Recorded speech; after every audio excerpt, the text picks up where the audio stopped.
If you're not Muslim and you're watching this, I just want to reach out to you and say, do you know what's the purpose of life? If you look at the purpose as presented by different isms, where it's either just do whatever you want or there is no purpose, then think about it. How valuable is life? And it would be wasted. But let me tell you about something, that there is a creator, one creator, the same creator that sent the message to Moses, to Abraham, to Jesus, to Muhammad, peace be upon all of them. And he sent that one message to worship none but the one God, to live a good life, don't kill, don't steal, don't harm others, follow the prophet of that time. Imagine how great your life would be living by that.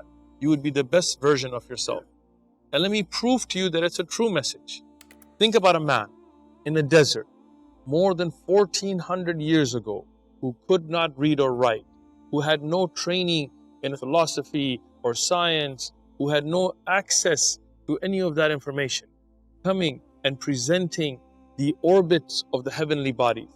In the Quran, the true message of the one creator that was revealed to Muhammad, peace and blessings be upon him, an unlettered, illiterate man, it tells us in the 21st chapter, in the 33rd verse, that all of the heavenly bodies, the sun and the moon, they have an orbit.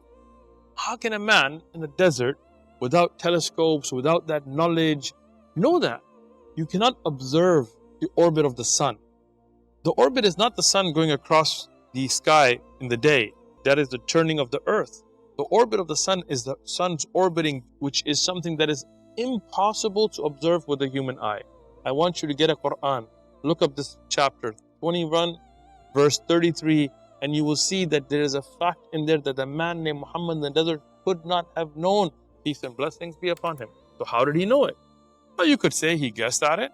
But if you look in the same Quran, in the 23rd chapter, in the 14th verse, it talks about the development of the embryo and the stages of development inside the womb. Now, a man without an ultrasound machine, without an MRI machine, without any medical equipment, how could he know how the clot clings to the side of the womb, how that clot develops into a lump, how it develops flesh and then bones, and then the muscles that develop around the bones? How could he know those details? Impossible. Again, if it was one thing, you could have said he guessed. But if he continuously said it and he got it correct, how could he know? In the same Quran, it talks about how the depths of the ocean have a darkness that is unfathomable. And under that unfathomable darkness, there are waves beneath the ocean. How could he have known that? To see the waves on top of the ocean, yes, we can see that. But to deep dive without any equipment, without ever having gone to an ocean, knowing that there are waves underneath the ocean, something that we didn't realize until very recently. Knowing that the mountains are pegs that go into the earth as they go above the earth without any drilling equipment, without any geology experience. How could he have known that? Could he guess every time and get it right? That is mathematically impossible. In the Quran, in the 30th chapter, in the same book, he predicts something that is historically correct about the defeat of the Byzantine Romans at the hands of the Persians, and how long it will take 3 to 9 years for them to make a comeback and defeat the Persians. How would he have known that? At the time of the defeat, when these verses were revealed to him by the creator of mankind, it was impossible to predict something that everybody thought was never going to happen. The Romans had lost Constantinople, they had lost Jerusalem, they had lost Damascus, they were defeated. And the Quran said that they will make a comeback, a prophecy that came true. That same prophet had miracles that were observed by millions of people around the world. Miracles that we can show till today. What is that? The Quran itself, a miracle that is living in front of us. A book that is memorized by people across the world who don't even speak the language, that is preserved word by word, letter by letter.